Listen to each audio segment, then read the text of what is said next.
Namaste, friends. We now continue the wisdom sharing on Ashtavakra Gita.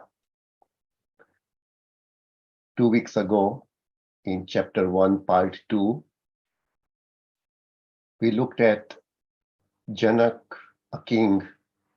He's sitting on the floor, whereas Ashtavakra is now sitting on the throne, a 12-year boy, and King Janak asks a question. It was 3 questions that he asked. How is knowledge achieved? How is detachment acquired? And how is liberation attained? We are going to look at 2 of the shlokas, the sutras, being the response of Ashtavakra. In chapter 1, there is only the first sutra where Janak asks these questions. So in response, Ashtavakra says, to be free, shun the experiences of the senses like poison. Turn your attention to forgiveness, sincerity, kindness, simplicity, and truth. So what he's saying is, if you want liberation, meaning to be free, then renounce the experience of the senses. In Sanskrit, in Hindi, and even in Gujarati, it is called vishayas. The passions as wish.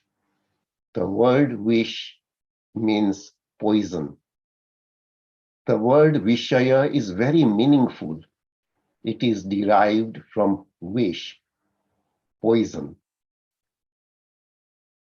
The meaning of wish is a substance which, if one consumes, one will die. The meaning of vishaya is that if we consume it, we die again and again. With passions, we die again and again. With indulgence, we die again and again. With ambitions, with anger, with hatred, with burning jealousy, consuming this, we go on dying again and again. We have died again and again because of these. Up until now, have we known living in life? We have known only death. Our life until now, where is the flaming torch of life? There is the smoke of death. From birth to death, we are gradually dying. Are we living? We die every single day. What we call life is a continual process of dying. We don't know life yet. So how can we live? The body goes on weakening every day. The strength goes on decreasing every day. Enjoyment and passion go on sucking our energy every day. They go on aging us. Passions and desires are like holes, and our energy, our being, goes on flowing out through them. In the end, our pail is empty. This is what we call death. Have you ever seen someone throw a bucket full of holes into a well? As long as the bucket is submerged in water, it seems to be full. You pull the rope up and lift it out of the water, and already it has started emptying. It creates a big noise. Is this what we call life? As the bucket draws closer to your hands, it becomes more and more empty. When it reaches our hands, it is empty. There isn't a single drop of water. This is how our life is. Therefore, Ashtavakra tells us passions are poisonous because by indulging in them, we simply die. We never get any life out of them. So he says, if you want liberation, renounce these passions. The passions are visha, poison, and instead take forgiveness, innocence, compassion, and contentment and truth as nectar. Nectar means that which gives life, that which gives us immortality. When one has found it, one will never die again. So then forgiveness, anger is poison, forgiveness is nectar. Deviousness is poison, simplicity, innocence is nectar. Hard-heartedness, cruelty is poison. Kindness, compassion is nectar. Discontent sits in the heart like a cancer. It goes on penetrating into it, it goes on spreading the poison. Whereas contentment, satisfaction with what is, no desire for what is not. What is more than enough. Contentment. Look at what you have. Open your eyes a little and see what you already got. This is an extremely valuable key which Ashtavakra is giving us. It will slowly become clear to us. Ashtavakra's view is very revolutionary, very unique. His revolution is from the root. Take contentment and nectar, contentment and truth as nectar, because one who lives in falsehood will go on becoming more false. In his response, Ashtavakra now goes to the third sutra of the first chapter, and he hits the nail on the head, spot on. He says, you are neither earth, water, fire, air, nor empty space. I repeat, you are neither earth, water, air, fire, nor empty space. Liberation or freedom is to know yourself as awareness only, the witness of these. These statements are immediate. Ashtavakra gets to the point. Ashtavakra has uttered only one sentence and meditation comes in. He begins to talk about samadhi in the second sentence. Samadhi, deep meditation. One who knows, one who has realized, one who is awakened, has nothing except samadhi to share. He said one sentence first because if he had immediately started talking about samadhi, perhaps we would have been too startled to understand. But in the second sentence, immediately he is talking about samadhi. Ashtavakra does not even take 7 steps. Buddha took 7 steps, and on the 8th step, he talked about samadhi. Ashtavakra brings up samadhi in the very first step.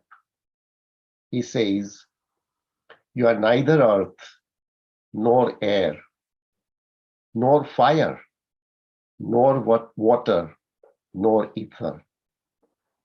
Let yourself rest and relax into this truth.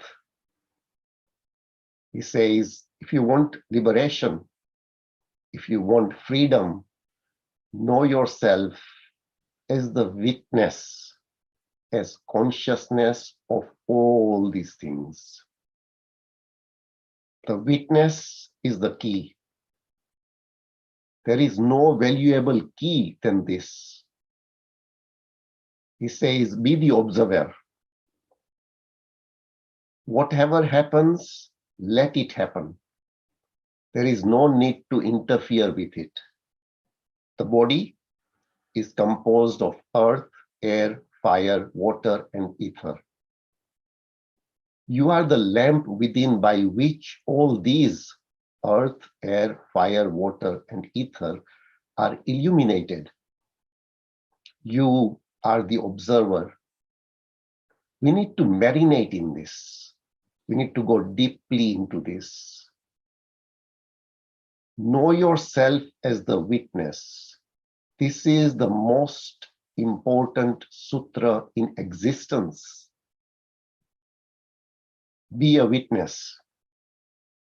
Wisdom will happen through this. Non-attachment will happen through this. Liberation will happen through this. The questions were 3, but the answer is only 1. If we can separate ourselves from the physical body and rest in consciousness, then this very moment we will become happy, at peace, and free of bondage. That is why Ashtavakra's words are a revolution from the very roots. Patanjali was not as courageous to say this very moment. Patanjali said, practice discipline within and without. Practice control of breathing, turning inwards, and yoga postures. Purify. This will take innumerable lives, and then you will attain enlightenment. Mahavir says, practice the 5 great vows. And when innumerable lives have passed, deconditioning will happen. Purification will happen. Then one will cut the bonds of karma. However, listen to Ashtavakra. He says, if you separate yourself from the physical body and rest in consciousness, then this very moment you will become happy, at peace, and free of bondage.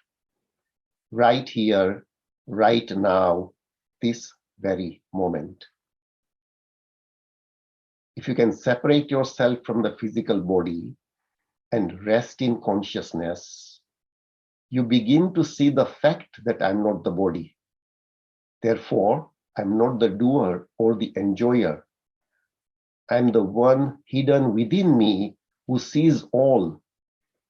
When childhood came, it saw childhood. When youth came, it saw youth. When old age came, it saw old age. Childhood did not stay. It came and it passed, but still I am. Youth did not stay. It came and it passed, still I am. Old age came and it is also going. So it cannot be old age. How can I be that which comes and goes? I am always the one to whom childhood comes, to whom youth comes, to whom old age comes, to whom thousands of things have come and gone. I'm not that. I am that one eternal, everlasting. So we are just like a traveler. If we sit on a train, on a train, and our journey, we pass 7 stations. We do not associate ourselves with the stations. Similarly, all these things happen to the body, but we are separate from it.